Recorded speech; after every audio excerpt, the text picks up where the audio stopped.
water everywhere, not a drop to drink. But that's not true. There are things we can do. All you have to do is think. What? Hey, look! Oh, yeah! It's great to be here at Metro State University, home of the Roadrunners. Me. It's great to be a roadrunner here in Colorado. Where we have plenty of mountains. Yodeling. We are mountains. Plenty of quaking aspen trees. Quack, quack, quack, I quack. said quaking, not quacking. Plenty of blue skies. Look, an eagle. Plenty of art, like dance. Can you do the can? And music. For purple mountains' majesty. And painting. A little to the left. And Plenty of sunshine. And plenty of water. No, we don't have plenty of water. Water is scarce, especially in Colorado, which is a headwater state. Headwater? We'll explain headwater more later. What you need to know is that water is precious. Precious like what? Precious like my grandma. oh, precious like my dog. Precious like my video games. Bloop, bloop, ding. Precious like my iPad. Bloop, bloop, ding. High score! Precious like my friends. Oh, you guys. But more precious than any of those things is water. Water is life, and without water, we could go into a drought. Wait. There's plenty of water. It's covering the earth, right? That's true, but look at it this way. Water covers 71% of the earth. Water everywhere. Lots of it to drink. But that's not true. There are things we can do. All you have to do is think. We can't use all of this water. We can only use the fresh water. But out of this fresh water, only 1% is available to us to drink. Look at it this way. Each person up here represents 10% of the Earth's water. Atlantic Ocean, Oh. Pacific Ocean, Arctic Ocean, Caspian Sea, Dead Sea, Black Sea, Frozen, Polluted, Gulf of Mexico. This is all of the fresh water that we have. But out of this fresh water, this is the 1% available to us to drink. 1%? That's all? This 1% is all the water on the planet for everyone to drink. So water's precious for everyone, not just the people of Colorado. Well, where does the water come from anyway? The water cycle! 4 seasons in a day, all powered by the sun. Now let me tell you how the water cycles run. Sun, people, sun.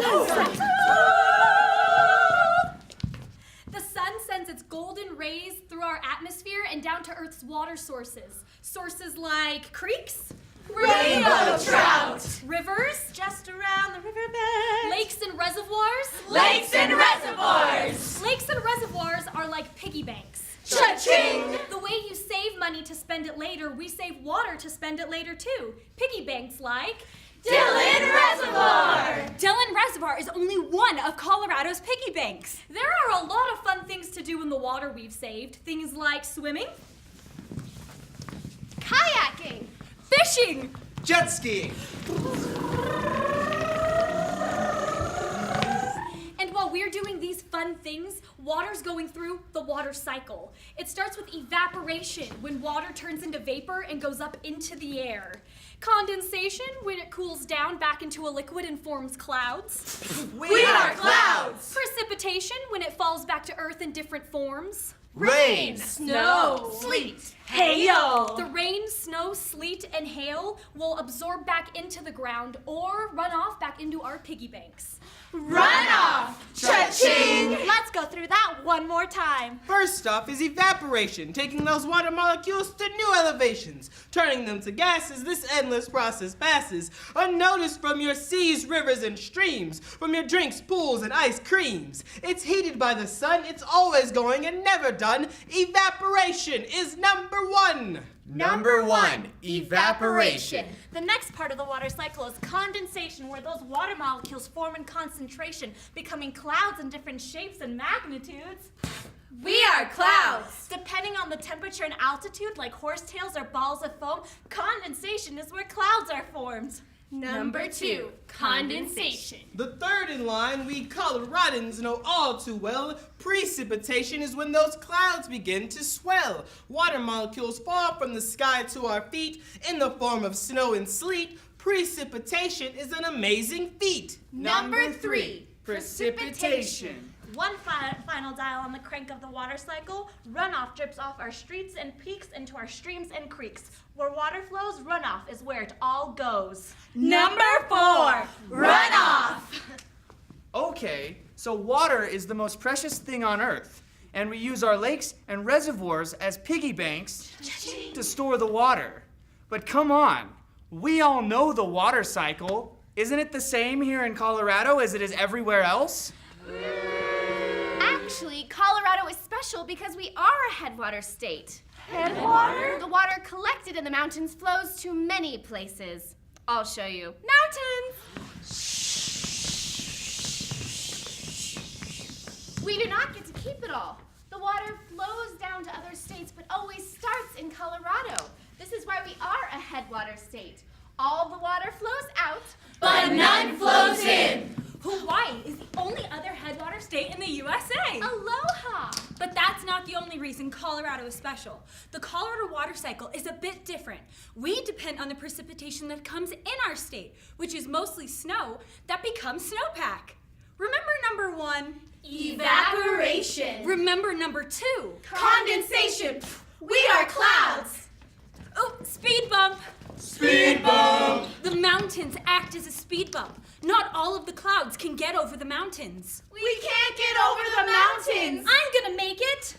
But some of them make it over. Of all the precipitation that falls in our state, only 20% of it falls on the east side of the Front Range. If I were Metro State, I'd want the cloud to come to me. Oh, here she comes. No, the wind took me to the plains. Oh, and I'm stuck in the rain shadow. Rain shadow? Let's explain rain shadow another way. Imagine it like this. Imagine the mountains as a speed bump. Speed bump. And this cloud as a skateboarder. Skateboarder. In order to get over the mountain, she has to go really fast and jump.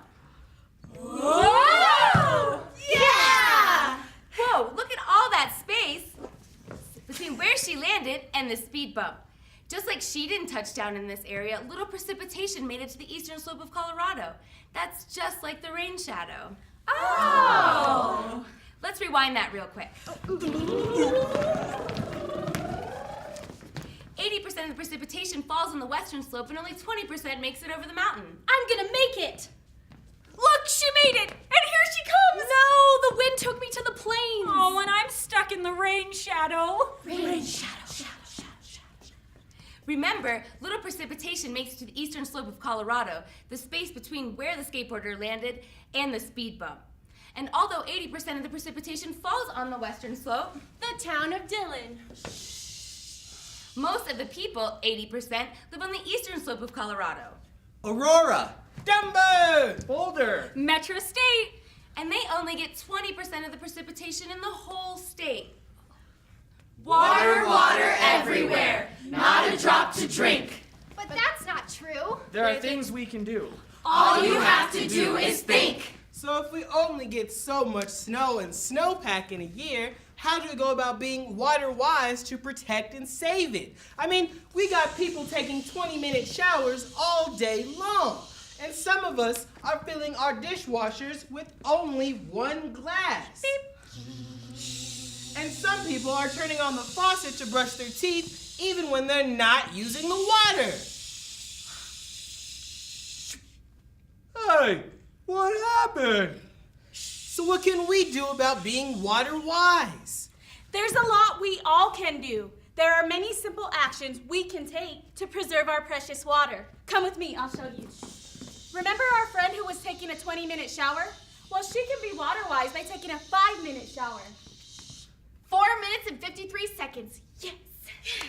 And remember our friend who only put 1 glass in the dishwasher? She can be water-wise by putting a full load of dishes in the dishwasher. It saves water. Beep, dishwasher full. And turning off the faucet and not letting it run when you're brushing your teeth. Turn off the faucet! Turn off the faucet! Turn off the faucet! No! Don't you remember? Water, water everywhere, not a drop to drink. Oh yeah, I forgot. There are things we can do. All I have to do is think. And next time, I can turn the water off while I'm brushing my teeth. Water-wise! I'm so excited to be water-wise, but what else can I do to help? Well, do you remember the creek and river from earlier? With the rainbow trout and canoe? Rainbow trout! Just around the river bend. Here are things we can do to protect and preserve these water sources to keep them safe to use for animals and ourselves. Beep, beep. See how these people are hand washing their car? A more effective way to save water would be to take your car to a car wash, because car washes recycle their water and they use environmentally safe detergents. Water-wise! Evaporation happens all the time, so it's best to not water your lawn in the middle of the day between the hours of 10 a.m. and 6 p.m. where the sun is highest and hottest in the sky. Water-wise! Waste runs off into our rivers and creeks, so always remember to pick up after your pets. Water-wise! Water-wise! Speaking of runoff, when you litter, it can run off back into our water sources. Oh no! So please don't litter. No, I got it. Water-wise! Wow, there really are things we can do to be water-wise. Water, water everywhere, not a drop to drink. But that's not true. There are things we can do. Shorter showers. Fill the dishwasher. Turn off the sink. Use the car wash. Don't water between 10 and 6. Pick up after your pets. No littering. All you have to do is think. We want to thank you so much, Metro State University, home of the Road Runners. Meeting